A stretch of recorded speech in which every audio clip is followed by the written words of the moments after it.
ساری آج شیلف یہ دیکھ لیں ٹیئر گیسنگ شیلف، یہ ساری کل شام سے یہ صرف میرے گھر میں جو پڑے ہیں، یہ ہمارے گھر کے اندر جو شیلف زمان پاک کے گھر کے اندر جو شیلف، میں یہ آپ کو اس لیے دکھا رہا ہوں کہ یہ کل دوپہر سے میرے گھر کے اوپر حملہ ہے، اور یہ شیلف جو آپ دیکھ رہے ہیں یہ صرف جس طرح میں نے کہا اس گھر کے اندر، یعنی میرے گھر کے اندر یہ وہ شیلف ہیں جو گھر کے باہر ہیں اس کا ہمیں کوئی اندازہ نہیں، وہ ساری سڑک کے اوپر ساری رات صبح تک، اور ابھی جب میں آپ سے بات کر رہا ہوں پھر شیلنگ ہو رہی ہے، پھر ایک اور حملہ ہو گیا۔ تو میں اپنی قوم کے سامنے ایک سوال رکھنا چاہتا ہوں کہ یہ کون سا میں نے اتنا بڑا جرم کیا تھا کہ میرے گھر کے اوپر حملہ، کبھی کسی پولیٹیکل لیڈر کے گھر کے اوپر اس طرح شیلنگ نہیں ہوئی، اور وہاں عورتیں تھیں، ہمارے نوجوان تھے، ان کے اوپر جس طرح اٹیک کیا گیا، اس کی کوئی تو کیا وجہ تھی؟ میرا جرم کیا تھا؟ جرم یہ تھا، ذرا میں آپ چاہتا ہوں غور سے سنیں میرا جرم کیا تھا۔ ایک کیس لگا ہوتا ہے توشہ خانہ کا، جو توشہ خانہ کا کیس میرے اوپر ایک الزام لگایا گیا، اور شکر ہے اللہ کا کہ وہ الحق ہے، وہ توشہ خانہ کا سب کے سامنے اب ریکارڈ آ گیا۔ میں چیلنج کرتا ہوں کہ جب یہ کیس سنا جائے گا، اگر کسی نے ساری چیزیں جائز طریقے سے، یعنی جائز طریقے سے، توشہ خانہ کا مطلب ہوتا ہے کہ جو آپ پریزنٹ آپ کو جب گفٹس ملتی ہیں تو ان میں سے جو آپ رکھنا چاہتے ہیں ایک قیمت ادا کر کے لے لیتے ہیں، وہ آپ کی پراپرٹی بن جاتی ہے، یہ توشہ خانہ ہے، اور یہ 70 سال سے یہی ہے۔ اور یہ جو کہتے ہیں کہ وہ اچھا جی وہ آپ کو کوئی بڑا تحفہ ملا تھا، اسٹیٹ گفٹ، جو آپ چیز خریدتے نہیں ہے توشہ خانہ کی، وہ آکشن ہو جاتی ہیں، وہ کوئی عجائب گھر میں نہیں رکھی جاتی۔ تو میرے اوپر پورا انہوں نے میڈیا ٹرائل چلوایا، اسی کے اوپر کیس کر دیے، اور اب اللہ کا کرم ہے کہ ان ساری چیزیں ان کے سامنے آ گئی ہیں، اور ابھی آپ کو پتا چلے گا جب وہ دیکھیں گے کہ انہوں نے چوری کی ہے توشہ خانہ سے، اور انشاءاللہ وہ سامنے آ جائے گا۔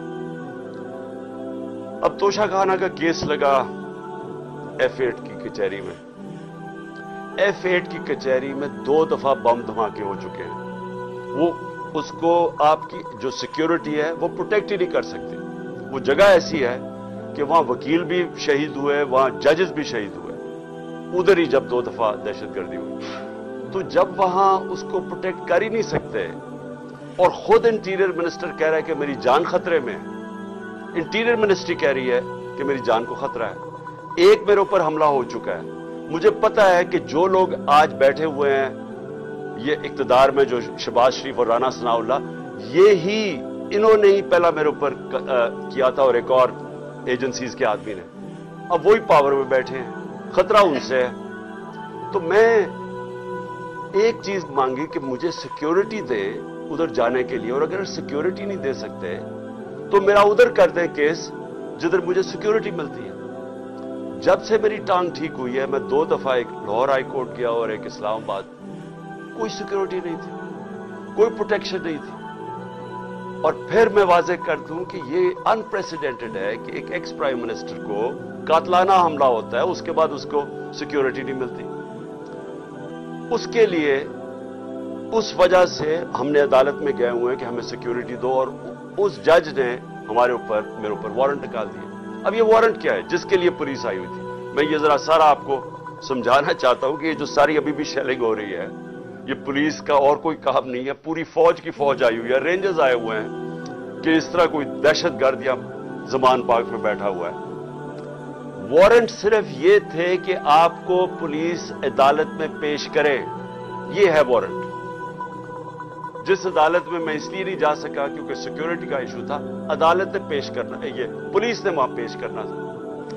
رات کو جو پریزیڈنٹ ہیں لاہور ہائی کورٹ کے بار کے اشتیاق خان، انہوں نے شیورٹی دے دی، ان کو میں نے آتھرائز کر دیا، انہوں نے شیورٹی دی کہ وہ جو میرا اپیرنس ہے ہائی کورٹ میں وہ گارنٹی کرتے ہیں۔ 18 کو انہوں نے شیورٹی دے دی میں ہائی کورٹ میں پریزنٹ ہوں۔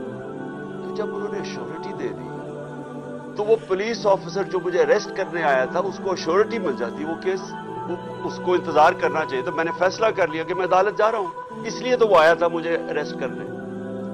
और ये कानून है, ये जो कोड ऑफ क्रिमिनल सीसीपी जिसे कहते हैं कि कोड फॉर क्रिमिनल सीआरपीसी, जो कोड होती है जो जिसके तहत ये कानून बना हुआ है, उसका सेक्शन 75 कहता है कि ये अगर कर दें तो पुलिस आपको अरेस्ट नहीं करती। तो वो रात ले के फिर रहा इश्तियाक खान ये अब श्योरिटी, और पुलिस वाला ही नहीं मिल रहा। वो क्यों नहीं मिल रहा?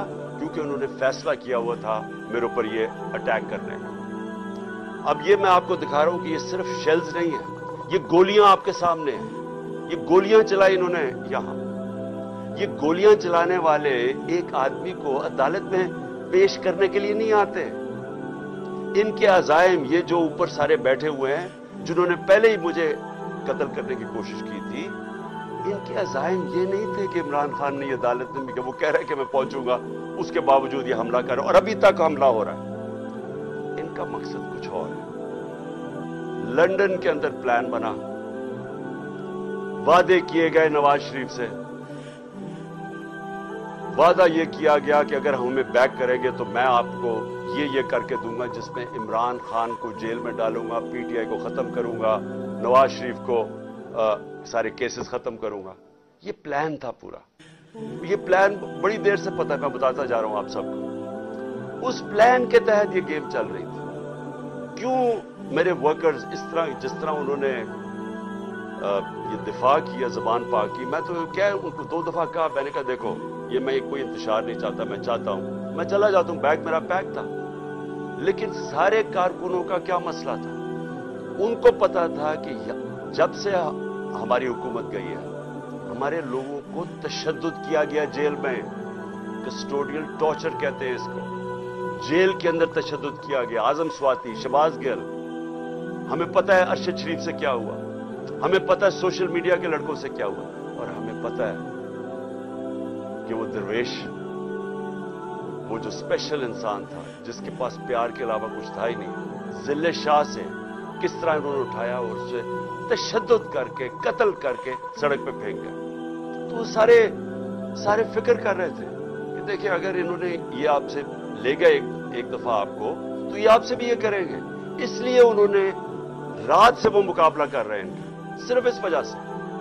सो मैं आज ये पूछना चाहता हूं, मैं वो जो अपने आप को न्यूट्रल कहते हैं उनसे पूछना चाहता हूं कि मुझे ये बताएं कि रेंजर्स को भेजने का क्या काम था?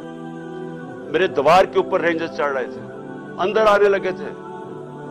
ये मैं कौन सा जुर्म किया कि रेंजर्स को यहां अटैक करवाया मेरे ऊपर? और जब रेंजर्स और हमारे लोगों का आमना सामना होगा तो क्या कोई कौम समझेगी कि हमारी एस्टेब्लिशमेंट न्यूट्रल है? और क्या ये करना चाहिए कि रेंजर्स यानी फौज को और अवाम का आमना सामना करवाना चाहिए? जब टीएलपी आ रही थी इस्लामाबाद की तरफ, तो मुझे तब आर्मी चीफ ने कहा था कि हम बिल्कुल फौज को सिविलियंस के सामने नहीं लेके आएंगे। तो अब क्यों आ रही है? क्या वजह है? कौन सा जुर्म है? क्या जुर्म किया मैंने?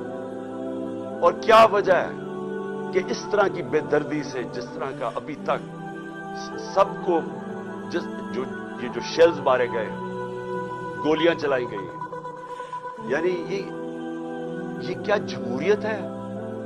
क्या हमने कभी हमारे 3.5 साल में कभी किसी के ऊपर 3 लॉन्ग मार्चेस थी, प्रोटेस्ट थे, क्या हमने कभी किसी के ऊपर ये किया? तो ये क्या वजह है? इसके पीछे क्या है? हम सब सवाल पूछ रहे हैं, हम सब हैरान हैं कि इस सब का मकसद क्या है, चाहते क्या है? क्या ये वो सारी वही एक तसलसल है कि किसी तरह तहरीक इंसाफ को दीवार से लगाओ, लेकिन उससे भी ज्यादा इमरान खान को माइनस करो बीच में से, इसलिए पकड़ने आए थे?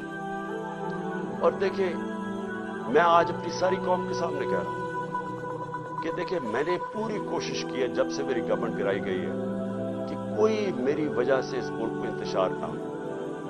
हमने सारे पुरअमन 70 जलसे किए, सब पुरअमन।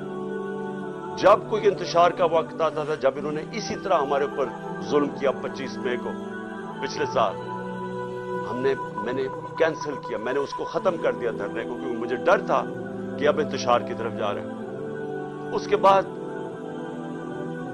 26 नवंबर लाखों लोग जमा थे वहां उस वक्त पिंडी में। हमारा प्लान था इस्लामाबाद में जाके धरना देना, लेकिन जब मैंने माहौल देखा, जो उन्होंने पुलिस जमा 30,000 पुलिस जमा की हुई थी, तो मुझे पता था फिर ये तो जान के चाह रहे कोई क्लैश हो, तो मैंने वो कैंसिल कर दिया। हमने 8 मार्च को एक परमिशन ली हुई थी, इन्होंने हमें शाम को पुलिस ने परमिशन दी थी कि अपनी इलेक्शन रैली जो हमने अपनी 30 अप्रैल की इलेक्शन के लिए करनी थी, परमिशन मिली हुई थी, रूट अप्रूव था। सुबह लोग आ रहे हैं और देख रहे हैं पुलिस खड़ी हुई है और पुलिस के जत्थे खड़े हुए हैं और लोग रैली के लिए आ रहे हैं, और एकदम पता चलता है कि दफा 144 लगा दी जाती है। किस वजह से? इलेक्शन जब डेट अनाउंस हो जाए, आप इलेक्शन रैली के खिलाफ दफा 144 कैसे कर सकते हैं, वो भी केयर टेकर गवर्नमेंट। और उसके बाद शेलिंग शुरू हो जाती है, जिस तरह अब आते साथ ही शेलिंग, डराना, धमकाना, मारना, और उसमें जिले शाह का जिस तरह कत्ल किया गया। तो उसके बाद जब अगले दिन हमने वो किया, फिर से इन्होंने जब बैन किया और इनका ख्याल था कि हम फिर से रिएक्ट करेंगे, मैंने फिर कैंसिल किया, क्योंकि मुझे पता था हमारे लोगों को गुस्सा था जो जिले शाह से, सब उसे प्यार करते थे। तो इसलिए हमने कैंसिल की, हमने पोस्टपोन की, ताकि कोई इंतशार ना हो। अब मुझे बताएं, रात से जब मुझे पता चला कि अच्छा ये वारंट आ गए हैं, तो चले मैं श्योरिटी दे देता हूं, वो बॉन्ड साइन कर देता हूं मैं उसके साथ, इश्तियाक खान के साथ, प्रेसिडेंट लाहौर बार हाई कोर्ट बार एसोसिएशन। फिर क्या चीज रह गई थी, क्या वजह? अभी तक हमले हो रहे हैं, अदालत के अंदर हमारा केस पड़ा है, अदालत में हम गए हुए हैं इस्लामाबाद में और लाहौर में, और अभी तक ये शेलिंग रेंजर्स ने फिर अटैक कर दिया। और मुझे अभी भी नहीं समझ आई कि मेरे घर की दीवारों से कूद के अंदर आ रहे थे, क्या कोई कमांडो एक्शन करना था कि इमरान खान को पकड़ के ले जाना था? क्या मजाक कर रहे हैं इस मुल्क के साथ। और मैं आखिर में अफसोस से कहना चाहता हूं कि देखें, ये मुल्क को उधर आप लेके जा रहे हैं, और जो भी इस वक्त पावर में बैठे हैं, मैं आपको ये बता दूं कि मुल्क को उधर लेके जा रहे हैं कि ये मेरे हाथ से भी चीज निकल जाएगी। अब ये जो लड़कों ने, ये थोड़े से थे, जिस तरह इन्होंने वहां खड़ा होके टेयर गैसिंग सब के बावजूद, इतनी भारी पुलिस की नफरी उसके सामने खड़े हुए हैं, सिर्फ इस खौफ से कि चेयरमैन को उठा के ले जाके ये फिर जेलों में तशद्दुद करेंगे। और खौफ ये है कि इन्होंने कत्ल करने की कोशिश की थी और यही अब जेल में लेके जा रहे हैं। किसी को इत्मीनान नहीं है इन मुजरिमों को, ये जराइम पेशा लोग हैं, किसी को इनके ऊपर इत्मीनान नहीं है। तो मैं सवाल ये पूछता हूं कि जो इस वक्त इख्तियार में बैठे हैं, जो पावर में हैं, जो पावर कंट्रोल करते हैं पाकिस्तान की, और वो ये नहीं है ये जो राना सनाउल्लाह और ये जो शहबाज शरीफ है जिनके पास पावर है, क्या कोई फिक्र है आपको पाकिस्तान की? क्या आपको फिक्र है कि ये मुल्क जा किधर रहा है? क्या आपको फिक्र है कि मैं, अगर आप जब भी मुझे पकड़ लेंगे क्या होगा? जेल में चला जाऊंगा। जिंदगी मौत अल्लाह के हाथ में है, इज्जत जिल्लत उसके हाथ में है, क्या कर लेंगे? और ज्यादा पार्टी ताकत में आएगी, लेकिन उसका जो नतीजे में रद्द अमल आएगा, वो क्या फायदा होगा पाकिस्तान? किसको नुकसान होगा? जिस मुल्क की माइशत अभी बैठ चुकी है, भी बेकारों की तरह पैसे मांगते फिर रहे हैं, मुल्क सुकड़ता जा रहा है, महंगाई आसमानों पे है। महंगाई, ऐसी महंगाई पाकिस्तान की तारीफ में नहीं आई। तनख्वाहदार तबका पिस गया। बेचारों के पास इस वक्त हालात ये हैं कि उनका 2 हफ्ते के अंदर उनके पास तनख्वाहें खत्म हो जाती है। उस माहौल के अंदर इंतशार फैलाना, क्या ये कोई पाकिस्तानी सोच रखे? ये तो कोई दुश्मन ऐसे करे मुल्क के साथ, तो ये हमारे हाथ से गेम निकल जाएगी। ये जो हरकतें हो रही हैं, ये मेरी, अब ये जो बाहर लड़के हैं, ये मेरी नहीं सुन रहे हैं। जब उनके ऊपर ये इंतशार हो रहा है और ये जो शेलिंग हो रही है, वो मेरी नहीं अब बात सुनते हैं। वो अब मेरा कोई कंट्रोल उनके ऊपर नहीं है। और जिस तरह की अब बमबारी और ये सबके हाथ से निकल जाएगा। इसलिए मैं कहना चाहता हूं अपनी अदलिया से सबसे पहले कि देखिए, उम्मीद सिर्फ अब हमें आप पे रह गई है। ये जुराइम पेशा लोग जो गवर्नमेंट पे बैठे हैं, ये तो कोशिश कर रहे हैं कि 80 केसेस कर दिए हैं, ये तो केसेस बढ़ते जाएंगे। ये तो कोई कभी एक अदालत कभी दूसरी अदालत, इनकी तो कोशिश है कि मैं इलेक्शन ना लड़ूं, या मैं किसी जेल में चला जाऊं, और या सारा वक्त उलझा रहा हूं केसेस में कि कभी एक वारंट निकल रहा है। तो हमें तो सिर्फ उम्मीद अदलिया से है, और दूसरी हम उम्मीद लगा रहे हैं अपनी जो इस्टेब्लिशमेंट है इस मुल्क की, कि क्या आपका इंटरेस्ट पाकिस्तान में है या नहीं है। तो ये जो तमाशा हो रहा है, इसको बंद करें, मुल्क का सोचें। ये जो भी प्लान है लंदन का, इसके ऊपर ना काम करें। ये मुल्क तबाही की तरफ जा रहा है, और मेरी अपील है आप सबसे कि अब इस मुल्क का सोचें आप, जिनका जीना मरना इस मुल्क में है। हमारे तो कोई बाहर नहीं जाना, मैं तो कोई लंदन नहीं जाना, जिस तरह ये सारा टब्बर उठ के चला जाता है, या दूसरा उठ के वो बाहर चला जाता है। इनकी तो बाहर प्रॉपर्टीज अरबों डॉलर है, हमारा तो जीना मरना यहां। तो मेरा अकेले को फिक्र नहीं करना चाहिए, हर उस पाकिस्तानी को इस मुल्क का सोचना चाहिए जो उठ के लंदन नहीं चला जाएगा, जिसके बाहर डॉलर्स ही पड़े हुए। उन सबको सोचना चाहिए कि मुल्क जा किस तरफ रहा है। और अपनी अवाम को आखिर में मैं आपको कहना चाहता हूं, मैं फिर से आपको कहना चाहता हूं, मैं पकड़ा जाऊं, जेल में भी चला जाऊं, जो भी मुझे हो जाए, आपने ये जो हकीकी आजादी की हमारी तहरीक है, आपने सबने इसमें शिरकत करनी है, क्योंकि गुलाम कौम का कोई मुस्तकबिल नहीं होता।